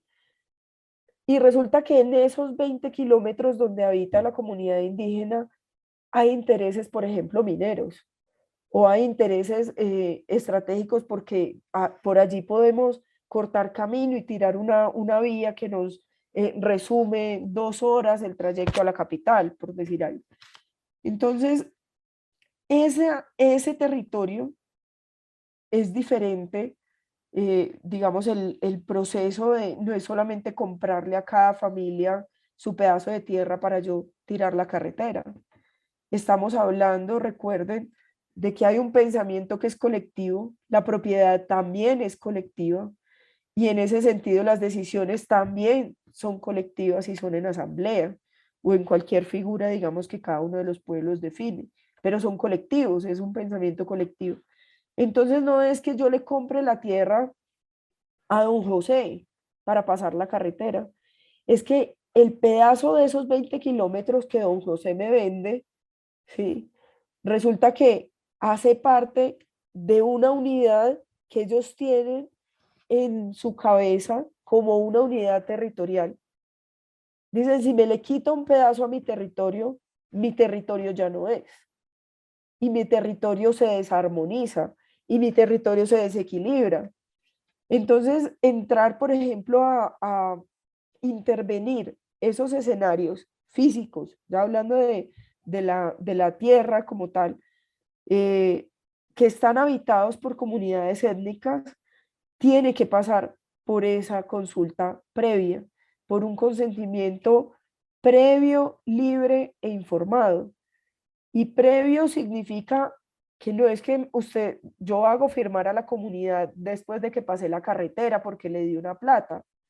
Es que le tengo que preguntar desde antes, porque tengo que considerar que esa carretera no pase por lugares que son tan fundamentales, por ejemplo, en su estructura espiritual, que no son tan fundamentales en sus prácticas culturales, porque quizás yo no veo una construcción tipo iglesia o tipo maloca o tipo plaza pública, pero quizás hay un escenario que para ellos tiene un sentido distinto, porque ahí se paró en el caso de los Huaunán, ahí fue donde Wandama amasó el barro, hizo los primeros hombres y mujeres. Entonces, ese consentimiento previo genera bastante ampolla en términos políticos, en términos de programáticos, porque claro, hacer la consulta previa con las comunidades étnicas puede ser un proceso bastante largo, puede ser un proceso complejo, porque no es solamente ir y decir voy a hacer 25 kilómetros de carretera y necesito pasar por la mitad de su territorio. Ellos van a tener que hacer unas consultas internas a las cuales nosotros no tenemos acceso, y si tuviéramos acceso, no tenemos los elementos para comprender lo que están conversando allí. Si están hablando de la conexión entre los 5 planos, entre los 7 mundos, nosotros no lo vamos a entender y vamos a decir, eso es una cosa como chamánica, eso son bobadas, que es lo que escuchamos decirle a veces a las instituciones. Se están pegando de bobadas porque lo que quieren es plata. Quizás lo que quieren no es plata, sino que lo que tienen allí es mucho más significativo para ellos que la carretera. Entonces, ese consentimiento previo, libre, es decir, no condicionado, no bajo presión, no con afán, sino concertado, ¿cómo lo vamos a hacer? ¿Cómo se va a compensar? ¿Qué implica para nosotros? Y si lo que implica para nosotros está dentro de nuestro límite tolerable o no. Exactamente lo mismo hacemos nosotros con el riesgo. Decimos, vamos a tender un puente en una zona que es inestable, sabemos que hay una probabilidad de que la ladera se mueva y el puente se caiga, entonces tratamos de hacerlo mucho más fuerte, pero no la jugamos. Lo decimos, definitivamente no meto la plata y no hago el puente. Entonces, igual ocurre con los grupos étnicos, solo que la conversación se da desde otros niveles también, no solamente desde el plano técnico. Y con esto quisiera decir también que al interior de las comunidades indígenas para seguir quitándoles de la cabeza el tema de que el indígena, el indio o el afro tiene una pluma puesta aquí con una balaca. Los pueblos indígenas tienen personas formadas en universidades importantes, con una trayectoria importante, no solamente en los temas que digamos que son de mayor interés para ellos, por ejemplo, el tema de educación propia. Entonces, dentro de las comunidades indígenas vamos a encontrar personas con las que podemos tener unas conversaciones de muy alto nivel. Personas que nos van a exigir a nosotros que estemos preparados, o sea, muy bien preparados, muy bien argumentados. Nosotros decimos aquí dateados, es decir, tenemos que tener datos concretos. No estoy llegando solamente a decir, bueno, es que como es indígena, le hablo pasito, le modulo bien para que me entienda, porque ahí estaríamos cayendo en eso que tenemos por aquí detrás en el inconsciente todavía, que tiene que ver con la división de raza. Estaríamos cayendo en actitudes racistas. Es decir, como es negro, como es indígena, como vive en la Amazonía, por allá lejos, su casa es de palitos, no habla español, entonces no va a entender lo que le digo. Démonos la oportunidad de conocer ese otro con el cual estamos conversando y de tratar de comprender las razones que ese otro tiene para tomar una decisión u otra en materia de gestión del riesgo de desastres. Ese es el sentido de la consulta previa, libre e informada, el consentimiento previo, libre e informado con las comunidades. En algunos países de América está, digamos que más desarrollada la política alrededor de la tierra y el reconocimiento de las tierras que habitan las comunidades indígenas, más que las comunidades afro, pero en general se ha avanzado en términos del consentimiento previo, libre e informado como un mecanismo también para poder proteger esas formas culturales, organizativas, políticas que definen una manera distinta de habitar. En Colombia nosotros podríamos decir, y se lo escuchamos decir a algunos sectores de la sociedad también, históricamente dominantes, que los indígenas tienen una gran proporción del territorio nacional y no le sacan provecho. Entonces son perezosos. Son perezosos. En esas tierras podrían estar produciendo una cantidad de comida, podríamos estar exportando alimentos, podríamos estar recibiendo otro tipo de regalías, por ejemplo, por extracción minera. Pero es que ellos no quieren, es que son tercos, eso es un poco. Pero cuando vamos a mirar, encontramos que en este momento, cuando empezamos a hablar fuertemente de cambio climático, de adaptación a cambio climático, las comunidades étnicas alrededor del mundo están asentadas en los lugares más estratégicos frente al cambio climático. Pero no es porque intencionalmente hace 500.000 o 1.500 años hayan decidido estar justo en ese lugar, justo en ese bosque, justo en esa selva, justo en ese páramo, sino porque han configurado a lo largo de la historia unas prácticas que permiten que esos territorios que habitan estén en un estado de conservación que ahora se vuelve indispensable para la supervivencia humana. Entonces empieza como a cambiar el discurso de decir, cuando ellos dicen, un momento, es que yo no necesito cultivar toda la tierra que tengo. Yo cultivo un espacio porque hay un espacio para otros animales que también comen. En el Cauca, por ejemplo, toda la cuenca del río Páez es un lugar donde en el 94 hubo un sismo muy fuerte, se desprendió la ladera, se represó el río, hubo una avalancha bastante importante y hubo alrededor de 1.000 muertos en 1994. Cuando van a hacer el rescate y a hacer sobrevuelos y demás de la zona, encuentran que todo esto eran comunidades indígenas que no hablaban español, que no habían tenido mayor contacto, digamos, hacia afuera. A esto le llaman tierra adentro, ellos lo autodenominan tierra adentro, y ha sido una apuesta a mantenerlo un poquito blindado, digamos, de los procesos de urbanización. Pero en 2008, 2007 y 2008, digamos que en esta misma cuenca, este río Páez nace en el volcán Nevado del Huila. Es un volcán bastante pendiente, no estoy segura si llega a los 5.000, pero es un volcán nevado.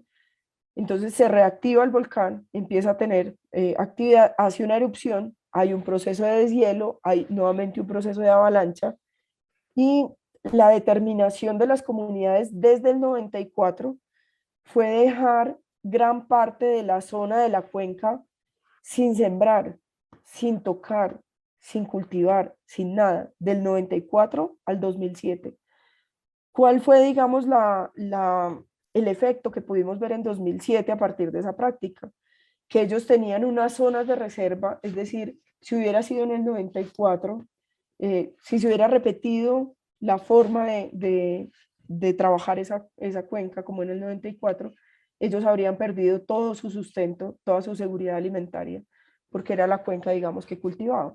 En el 94 aprendieron y dijeron, eso se le deja a la madre tierra. Eso no se toca. Hay una parte de la cuenca hasta cierta altura que no se toca. Y en 2007, cuando viene nuevamente la avalancha, ya en este caso generada por el volcán, ellos dicen, con mayor razón no se toca. Entonces tienen, si uno se para, dice, tienen una cantidad de tierra que podrían producir comida, pero gran parte de esa tierra está en un proceso espiritual y ambiental de recuperación, porque ellos siembran la tierra por 1 o 2 años en cultivos que rotan para no desgastarla y la dejan descansar por lo menos 5. Entonces uno podría ver, digamos, que esa tierra está subutilizada, que aparentemente serían potreros baldíos, pero realmente hay una práctica que con el tiempo ha demostrado que es bastante, digamos, bastante coherente con todo lo que estamos planteando desde la academia, desde la institucionalidad, como adaptación a cambio climático, como gestión del riesgo de desastres. Entonces ahora sí, volvemos aquí, decimos, venga, ¿por qué lo hacen? ¿Cómo lo hacen? ¿Cómo funciona? ¿Cuáles son los tiempos? ¿Cuáles son las semillas? ¿Con cuáles empieza? ¿Con cuáles después? Entonces hay allí, digamos, toda una construcción que vale la pena a la hora de solamente mirar desde lejos las prácticas que tienen. La invitación es a que si tienen la posibilidad, la riqueza de trabajar con comunidades étnicas, lleguen con ninguna respuesta, con ninguna información, nada preconcebido. Lleguen con los oídos, los ojos, la mente absolutamente abiertos y dispuestos a entender algo que a ustedes les pueda parecer absurdo, innecesario, ridículo. Dense la oportunidad de tratar de comprender esas otras lógicas con las cuales habitan y se relacionan con el entorno las comunidades étnicas. En el caso de las comunidades afro, por lo menos en Colombia, y si me disculpan, no conozco mucho el proceso en otros países, en el caso de los afro, pero sí sé que esto es transversal en el continente. Cuando estaba todo el proceso de la esclavitud y no se había abolido la esclavitud, las personas, digamos, de las fincas, de las grandes haciendas donde estaban esclavizadas para volarse de su amo, idearon una manera de poder encontrarse, de poder seguir siendo colectivo. Estamos hablando 400 años, 300 años atrás. Entonces dijeron, ¿cuál es la forma para que el amo no se dé cuenta que nos vamos a ir y no se dé cuenta para dónde nos vamos a ir? Entonces, uno es irnos bien lejos, donde el monte esté bien espeso y no nos quieran perseguir. Los perseguían además con perros. Y lo otro es que nos vamos uno por uno y todos vamos a saber cómo llegar. Hacemos el mapa. Y el mapa lo hicieron en los peinados que se hacen los afro en la cabeza, en los caminos que ahora se los hacen pues a máquina, pero antes eran trenzas. Entonces hacían las trenzas y realmente lo que dibujaban era un mapa. Y dentro de las trenzas las mujeres llevaban semillas, robaban semillas de lo que estaban sembrando con el amo y entre las trenzas tejían con semillas y lograron llegar a la cordillera occidental, a la cuenca del Pacífico, ya sobre el Océano Pacífico en el caso de Colombia. Pero llegaron con semillas y llegaron en grupo, o sea, llegaron y pudieron juntarse nuevamente y establecer. Entonces, estos territorios de las comunidades negras en el Pacífico colombiano están configurados de esa manera. Entonces, también tienen un sentido, no tienen un mito de origen allí, pero tienen un sentido en términos de lo que les ha costado poder pararse ahí en un territorio que es agreste, que el clima es fuerte, que la selva es espesa, que las condiciones son difíciles. Lo que les ha costado empieza a estar en su memoria colectiva, por eso tampoco van a ceder. Solamente cuando llega un plan y les dicen, ustedes siempre están bajo el agua, pues nada, lo mejor es que los reubiquemos en Quibdó, que es la capital de Chocó. O cuando por temas de conflicto dicen tenemos que irnos a Bogotá, y llegan a Bogotá y se ubican, ¿dónde? Si es otro tipo de selva, en las zonas que están en mayor riesgo, en las zonas de ladera, en asentamientos informales, en construcciones con otros materiales que no son los que ellos habitualmente trabajan, y empieza nuevamente para llegar al tema de por qué hablamos de los grupos étnicos en una condición particular de vulnerabilidad. No es porque sean indígenas, no es porque sean afro, no es porque no entiendan, ni tampoco es porque no sepan de lo que les estamos hablando. Es porque históricamente han estado en una condición de desventaja y cada vez más con muchas restricciones para poder habitar con sus prácticas y sus conocimientos ancestrales que seguramente les permitirían estar mucho más seguros. Yo creo que podemos dejar hasta aquí. Realmente de aquí de aquí para adelante lo que tenemos en la presentación les queda de memoria, pero es un poco el ejercicio, digamos, que ya venimos conversando de quiénes son esas comunidades afroamericanas, cómo se han constituido esos pueblos indígenas y desde dónde construyen su identidad, y esa identidad cómo se relaciona con la gestión del riesgo. Quisiera solamente hacer una síntesis muy, muy rápida de pautas. Pero esto no es una fórmula mágica de cómo trabajar con comunidades étnicas, pero sí unas pautas bajo el enfoque de inclusión que seguramente van a poder ayudarnos bastante. La primera clave, ya se las he repetido, hay que llegar con la mente abierta, con los ojos abiertos, con los oídos abiertos y con el corazón muy dispuesto. No es un asunto romántico, de espiritualidad, no tienen que conectarse con sus dioses, no tienen que conectarse con sus rituales, solamente permitirse conocer estos otros que son realmente muy diferentes en su forma de vivir y en su forma de actuar y de comprender. Lo segundo tiene que ver, si lo ponía alguien, informarnos de su cultura primero, informarnos también de su estructura como pueblo. ¿Cómo están organizados? ¿Cómo toman las decisiones? Es decir, cuando llego a una comunidad étnica, ¿con quién tengo que hablar? Si yo trabajo con mujeres y mi intención es trabajar con mujeres y yo voy y busco entonces a las mujeres y convoco a las mujeres, pero resulta que las mujeres no llegan, y no llegan es porque ese no es el proceso, porque el proceso es que quizás tienen un comité, un cabildo, una capitanía, una forma organizativa que convoca, una forma de organización política que define también el sentido como de esos espacios. Entonces yo siempre pongo el ejemplo de la casa. A mi casa, digamos que mi casa está destechada, mis vecinos saben que tiene goteras y llega un día el vecino, yo abro la puerta y el vecino entra con todo y tejas y me repara el techo, pero no me pregunta.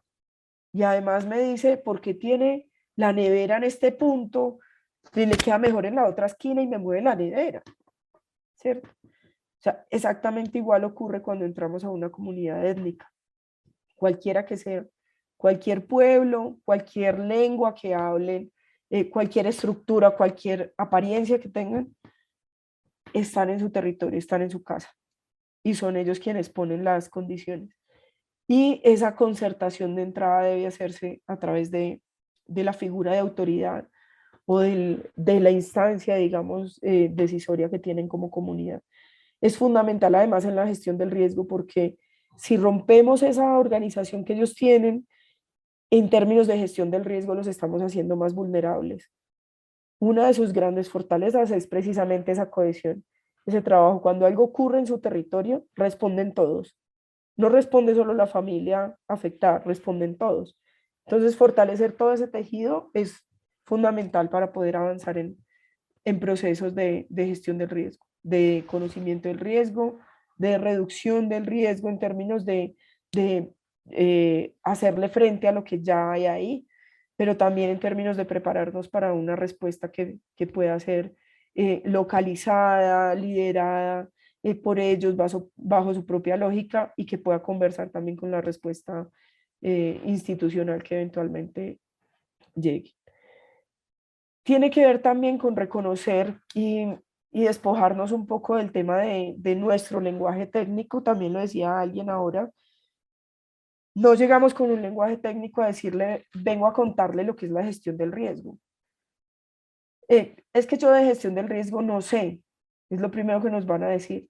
No, eso es de ustedes, no es nuestro. Nosotros no sabemos qué es eso. Pero uno puede empezar explorando cómo está el territorio, si ha habido hechos en su historia que les han generado afectaciones, cómo lo han resuelto, por qué hacen la casa de una manera, por qué construyen allí, ¿cierto? Qué tipo de materiales, si cuando algo pasa en la comunidad, cómo lo atienden.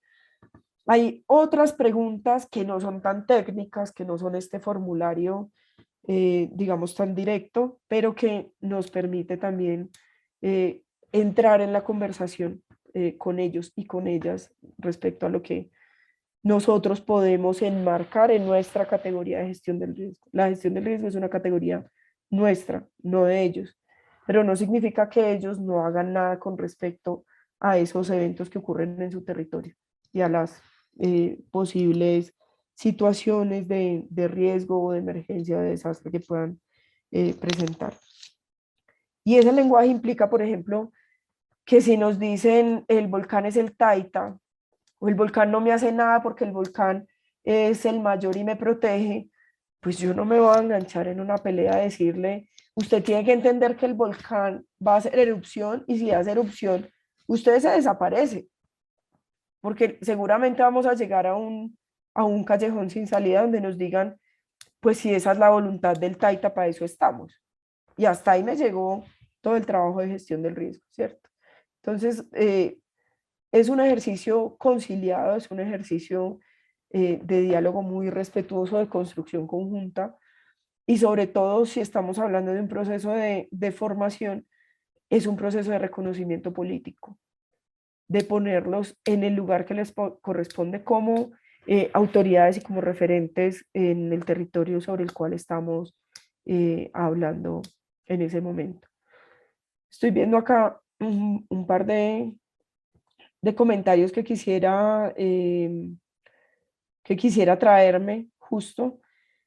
Uno es de Joana Osorio, que dice, es parte del respeto a la diversidad humana. Claro, como en cualquier proceso de lo que estamos enmarcando en este enfoque de inclusión, es un proceso de respeto, de reconocimiento mutuo y de comprensión más que de imposición, de comprensión en el sentido de entender quién es el otro y dejarme ver también quién soy yo. Dejarme conocer, dejarme explorar, dejar que me pregunten, dejar que me indaguen, dejar que me cuestionen también lo que yo llevo. Y Eneida, que nos dice cómo le hacen ante esas situaciones del volcán.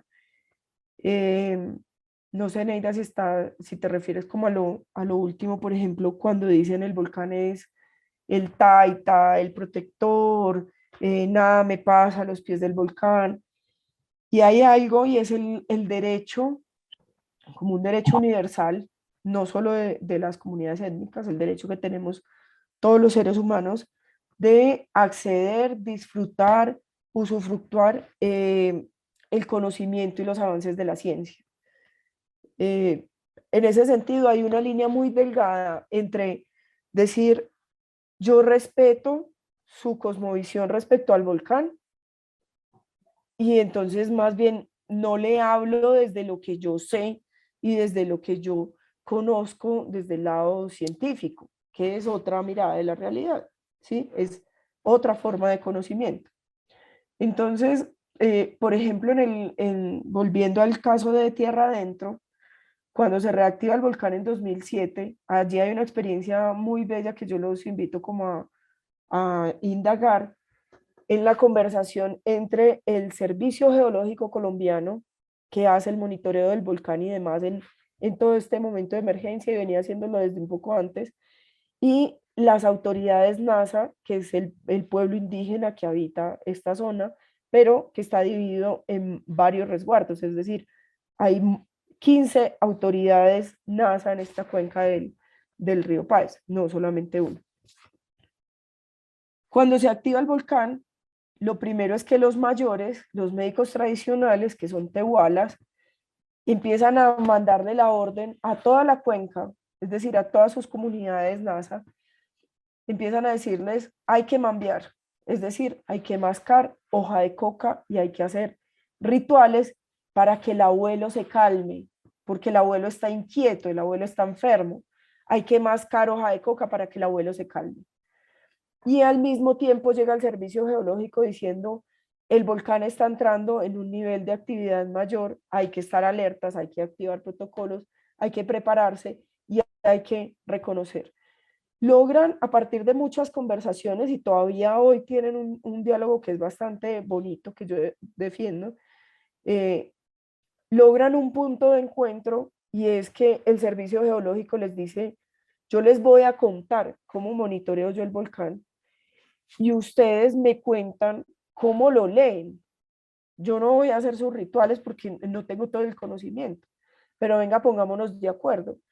Y el resultado de eso es que en una de las comunidades de la parte más alta, en uno de los cabildos más cercanos al volcán, instalan un sismógrafo. Esta comunidad está en el filo de la montaña, tiene en línea visual el volcán, la cumbre del volcán. Pueden ver su fumarola, pueden ver su actividad, si hay una deformación del volcán, lo ven ahí, están, digámoslo así, en primera plana. Instalan allí un sismógrafo, lo instala el Servicio Geológico y el acuerdo con las autoridades es que se capacita a la Guardia Indígena, que es, digamos, su equivalente como de su red de seguridad y de protección del territorio, ¿cierto? Son una autoridad, digámoslo, creo que no hay ningún NASA porque me pegarían, pero digámoslo así, son como la policía dentro de las comunidades indígenas en Colombia. Entrenan a la guardia para leer el sismógrafo, entregan radios y los radios entrenan a la guardia, ellos dicen, pero entonces denos más radios porque nosotros nos movemos por todo el territorio. Entonces logran en un periodo de 2 o 3 años tener el sismógrafo con una persona de la Guardia Indígena y de los cabildos de la parte más alta, de forma permanente, sentados frente al computador, leyendo las señales del sismógrafo. Y mientras llegaba esta señal del sismógrafo a Popayán, que es la capital más cercana, donde está el Servicio Geológico, tenían comunicación por radio. Entonces podía ser que llamaran, por ejemplo, los médicos tradicionales a la directora del Observatorio Vulcanológico a la 1 de la mañana y le dijeran, el abuelo está inquieto. Y esta mujer va y mira los sismógrafos y los sismógrafos están quietos. Dice, no, pero usted está equivocado. Dice, yo se lo estoy diciendo y yo conozco al abuelo, el abuelo está inquieto, le estoy avisando. Y a la media hora empezar el sismógrafo también a registrar la actividad.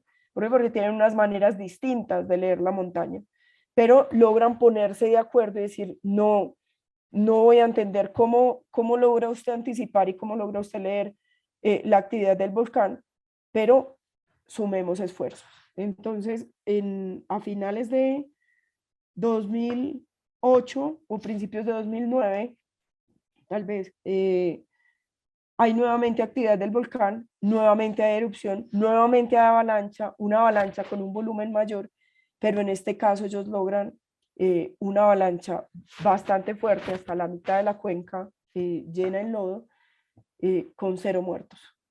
O sea, 0 víctimas a partir de la avalancha. Entonces, ahí, digamos, es posible hacerlo, pero para hacerlo hay que disponerse a entender de qué me está hablando el otro cuando me utiliza esas palabras raras. Lo mismo tienen que hacer ellos. Entonces tenemos que poder abrir la puerta y sentarnos a la mesa y decir, venga, tal vez como yo hablo le va a sonar raro, como usted habla también, me suena extraño, encontremos un punto en común, porque estamos hablando en últimas de lo mismo y estamos en función de lo mismo, que es finalmente la protección de la vida.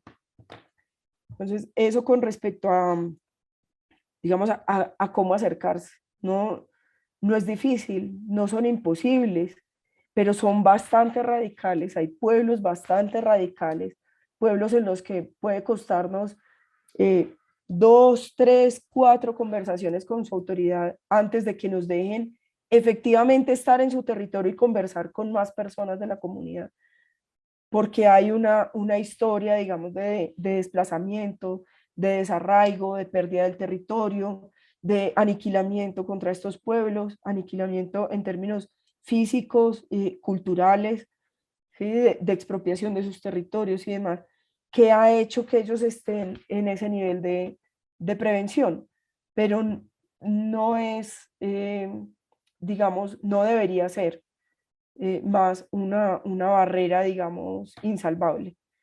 Cuando logramos quitar como ese caparazón y esa prevención, que también la tenemos nosotros, también tenemos que quitarla nosotros, créanme que podemos entrar en un universo que es fantástico. O sea, yo tendría muchas historias de cómo los pueblos abordan todo este tema de gestión del riesgo y siempre, o sea, con cada historia yo me convenzo más de que ellos son los que tienen muchísimo para enseñarnos a nosotros respecto a cómo deberíamos abordarlo, sobre todo desde lo comunitario, de cómo podríamos fortalecer la preparación comunitaria, de cómo podríamos hacer ejercicios, digamos, mucho más sostenibles, de cómo podríamos caminar en línea con lo que la gestión del riesgo de desastres plantea bajo el enfoque de inclusión. Yo dejaría hasta acá, los dejo conversar a ustedes. Sí, levanta la mano, Cleli. Adelante. Hola, ¿me escuchas? Sí, justo coincide mucho con lo que dice Juanita, y en especial cuando toca hasta aterrizar nuestros propios manuales, ¿no?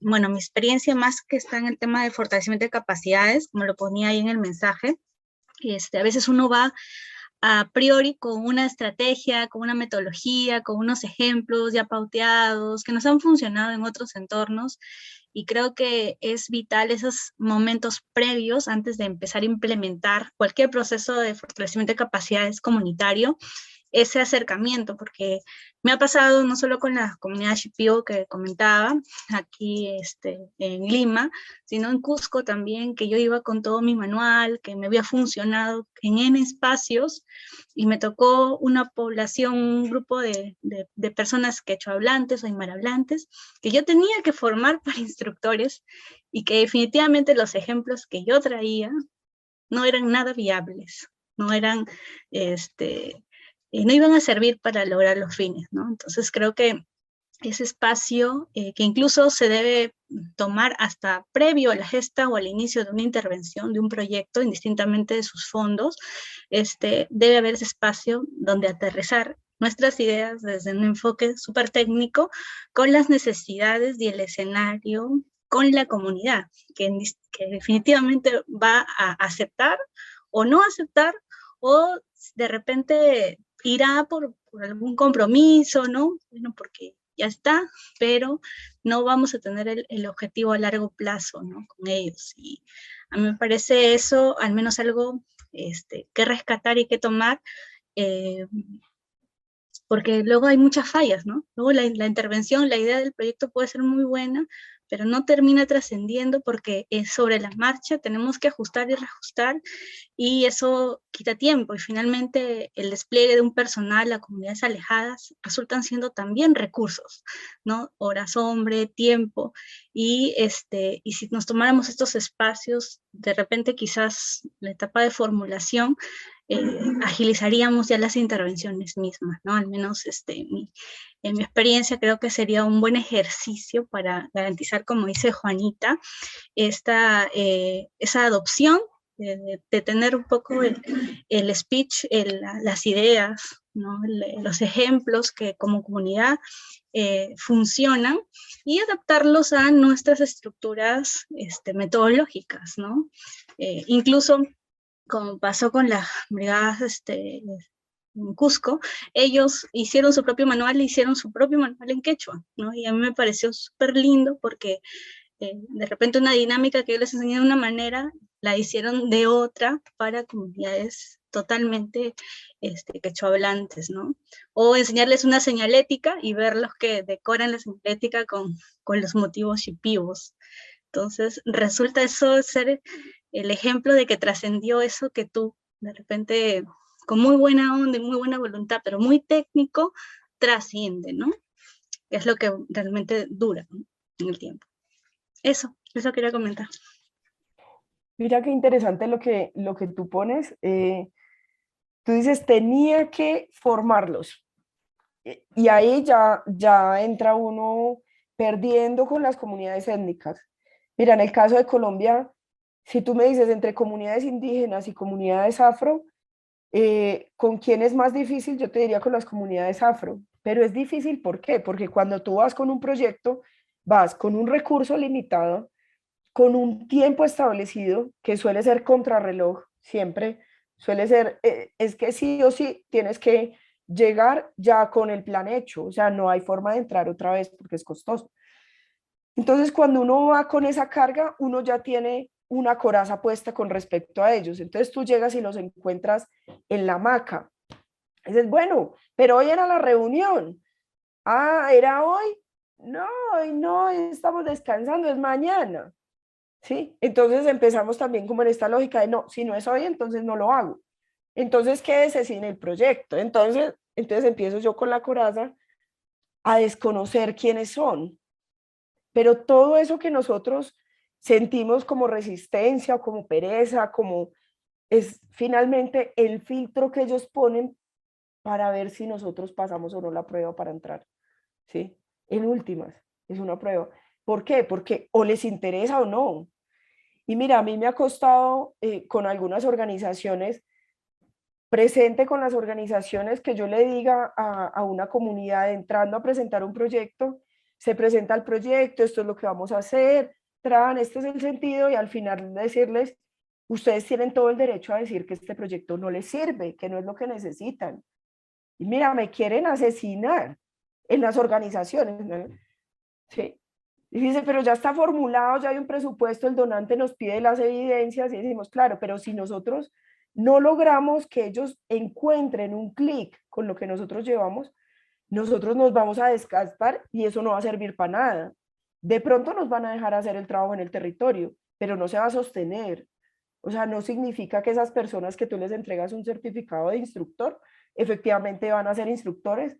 De pronto quedan con la capacidad, pero no con las ganas, no van a hacer nada, ¿cierto? Entonces, lo primero es que si yo tengo esa presión de que tengo que, es porque en el proceso de planificación yo no he incorporado el enfoque étnico. Yo no he reconocido con quién es que voy a hacer ese proyecto, que tiene que ser desde la formulación, estamos de acuerdo. Y esa es quizás la parte más difícil. Si ustedes tienen la posibilidad de hacer procesos de formación con organizaciones, con autoridades que tienen que trabajar con comunidades étnicas, pues traten de disponer un poco mejor también este escenario para comprender que no está mal, no es demorado, es de hecho mucho más eficiente, mucho más responsable, es plenamente inclusivo el que yo identifique qué es lo que hay para hacer en ese territorio con los actores de ese territorio. Y yo les diría, eso no es solamente con comunidades étnicas. Llegamos a un barrio en una ladera, con una maleta bajo el brazo, con una estructura de capacitación, a hablarles a unas personas que no conocemos, que hacemos una ronda de presentación y arrancamos, a hablarles de cosas que no sabemos si para ellos son importantes. Entonces, todo este tema del consentimiento previo, libre e informado no es solo con comunidades étnicas, es que yo me siento con el dueño o con la dueña de la casa a concertar hasta dónde quiere que yo le ayude y qué quiere que hagamos con su casa para que su casa esté mejor. Entonces, el proceso, digamos, tiene que partir por eso, porque nosotros llegamos a ese territorio con una invitación, no con un mandato por cumplir, y llegamos con la disposición de que eso que llevamos tal vez no es lo que nos piden y que estamos dispuestos, que es lo otro que tú dices, que lograron adaptarlo a nuestras metodologías o estructuras metodológicas, y es que tenemos que estar dispuestos a adaptarnos nosotros a su lógica metodológica, ¿sí? Y ya encontré el video que cae muy bien para esto que les estoy diciendo. De pronto no es solo utilizar palabras, entonces si hace un video donde ellos se vean representados, si es una ilustración, les pongo el vestido y el sombrerito, y entonces ya, no, es ellos cómo se comunican, ellos cómo transfieren el conocimiento, ellos cómo hablan entre ellos de estas cosas. Lo hablan en asamblea, lo hablan en privado, en su casa, con la mujer o con el marido, lo hablan en la escuela. ¿Cómo? ¿Cómo? Y entonces, ¿dónde es que vamos a hablar con ellos de esto y de qué manera? Voy a compartir entonces aquí la pantalla, vemos el video. No encuentro por dónde compartir. Allá. Y vemos el video. Esto es un video de un proyecto que hizo la FAO hace, esto es como de 2015 tal vez. Pero ¿qué es lo interesante? Que ellos trabajan en una zona del Pacífico colombiano con comunidades afro y encuentran, así su tema sea agricultura y medios de vida con enfoque de gestión de riesgos agroclimáticos, dicen no hay de otra, tenemos que montarnos en sus propias apuestas de comunicación. Entonces queda perfecto para esto que tú acabas de poner en términos de metodología de cómo llegamos. Soy Servando Cuesta, hago parte del equipo técnico de la FAO en Chocó. Actualmente estamos desarrollando un proyecto en la cuenca del río Munguidó en 19 comunidades, 14 afrodescendientes y 5 indígenas. El proyecto es de gestión de riesgo agroclimático. Nuestra metodología de trabajo es aprender haciendo. Lo que quiere decir es que nosotros tenemos unos centros demostrativos de capacitación y en dichos centros capacitamos a la gente a través de prácticas. Teniendo en cuenta que en estas comunidades la gente tiene un bajo nivel de escolaridad, lo que se ha hecho es articular esas actividades de reducción de riesgo en un canto, de tal forma que la gente escuche el canto y se las pueda aprender fácilmente o las tenga presente cuando vayan a establecer sus cultivos. ¿Sí? Eso es lo que básicamente hemos hecho en las comunidades. Es más fácil aprender a través de un canto que leer, porque la gente, la mayoría no lee en esas comunidades. Comadre Miguelina. Comadre. Si quiere tener una buena producción, tenga en cuenta las técnicas de reducción de riesgo. Le servirán. ¿Y cuáles son esas, comadre? Se les enseñaré cantando y así se las aprende mejor. Sí, comadre, ensaye, pues yo aprendo.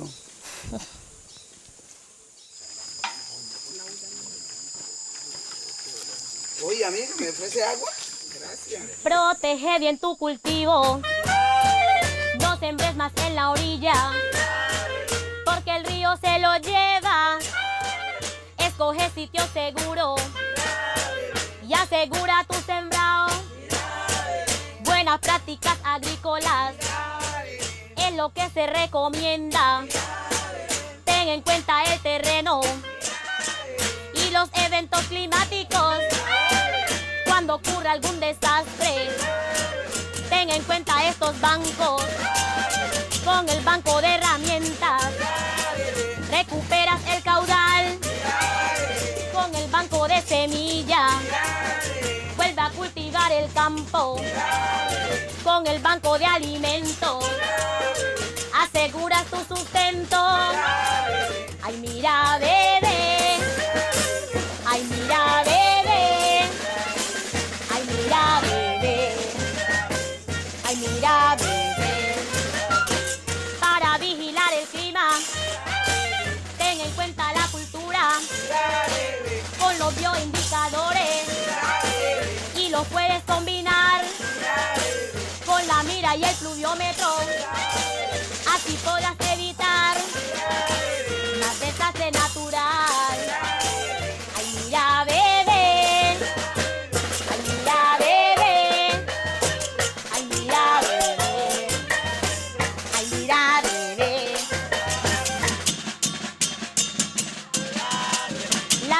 de evacuación debes de tener presente. Cuando ocurra algún desastre, llama pronto al comité. Los números de emergencias están cerca al compartel. Con el 119 llamarás a los bomberos. Con el 122 ubicarás a la Cruz Roja. Y el 144 a la Defensa Civil. Mira, bebé. Mira, bebé. Ay, mira, bebé. Ay, mira, bebé. Todo lo que has aprendido y el apoyo que has tenido. La Comisión Europea ha donado los recursos para trabajar unidos y fortalecer los pueblos. Ay, mira, bebé. Ay, mira, bebé. Ay, mira, bebé. Ay, mira, bebé.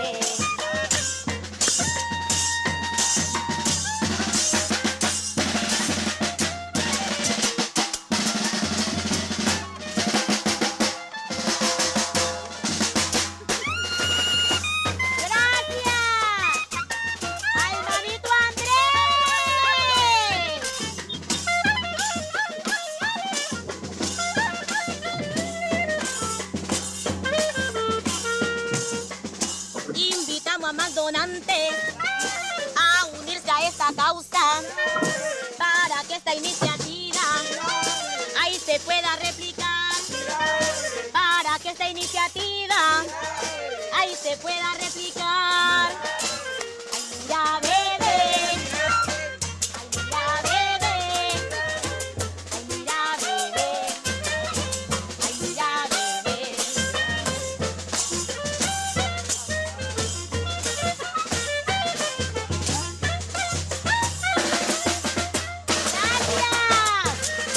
Al Ministerio de Agricultura. Ya con esto, si tienen como últimos comentarios, y si no, podríamos ir como cerrando la sesión. Yo espero que les haya quedado ahí algo. Recuerden que pasan por el colador, lo que les sirva, y lo demás dicen es carreta.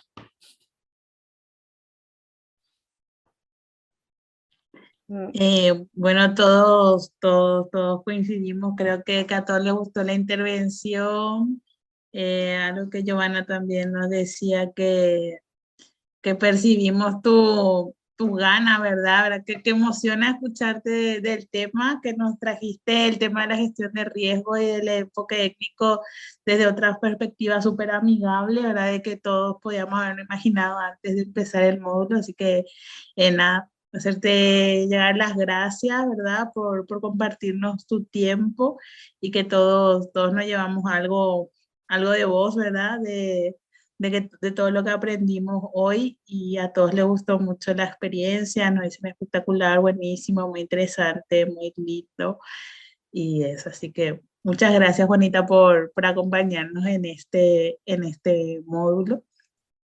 No, muchas gracias por invitarme a este espacio. Sí, a mí me gusta, la verdad, me gusta compartir. Y pues chévere si podemos ahí como mantener el contacto de alguna manera, si en algún momento de la vida tienen esta bonita oportunidad de trabajar con comunidades étnicas, pues chévere, cuéntenme. A mí me gustan las historias de cómo lo hacen otros también. Pues, bueno, ahí estaremos. Muchas gracias, que tengan una bonita noche. Muchas gracias y que tengan un buen descanso todos y todas. Nos vemos. Chao. Muchas gracias, Bonita.